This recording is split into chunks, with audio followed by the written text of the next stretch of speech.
কতটা আজব কথা তাই না? যখন তুই আমার পাশে ছিলিস তখন মনে হতো আমি কি তোর খেয়াল রাখতে পারছি না, আর আজ যখন তুই আমার পাশে নেই শুধু এটাই মনে হয় খেয়াল তো তোর সবসময় রেখেছি। তোকে না হারানোর বিশ্বাসটাই আমাকে অন্ধ করে রেখেছিল। তোর মনে পড়ে আমাদের প্রথম কবে দেখা হয়েছিল? তোর মনে পড়ে কোথায় কিভাবে আমাকে প্রপোজ করেছিলিস? জানি তোর এগুলো কিছুই মনে নেই, তাহলে কেন করেছিলি এসব?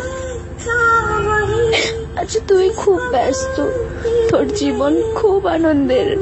মনে পড়ে আমি যখন তোকে জোর করে বলতাম প্লিজ একবার আই লাভ ইউ বল না, একবার, তখন তুই বিরক্ত হতিস।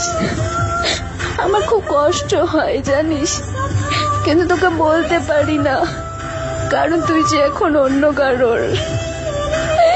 প্রতিদিন সকালবেলা ঘুম থেকে ভাঙিয়ে বলতিস বেবি এবার তো উঠে পড়, অনেক বেলা হয়ে গেছে, আর কতক্ষণ ঘুমাবি?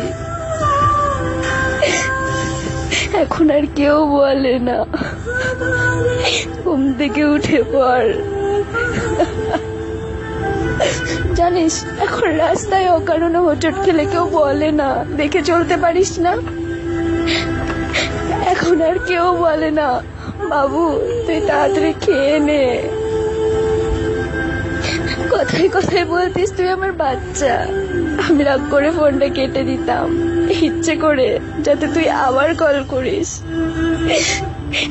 এগুলো কি তোর সবই অভিনয়?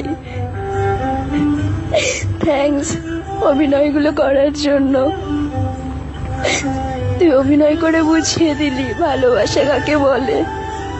তুই ভালো থাকিস রে, তুই খুব ভালো থাকিস। তোর কি মনে হয় তুই অভিনয় করেছিস বলে তোকে ভুলে গেছি? তোর জন্য ভালোবাসাটা যেরকম ছিল সেরকমই থেকে গেছে। গডের কাছে তাই করবো তুই যেন ভালো থাকিস। তুই যার হাত ধরেছিস সে যেন তোকে খুব হ্যাপি রাখে। আই মিস ইউ রে।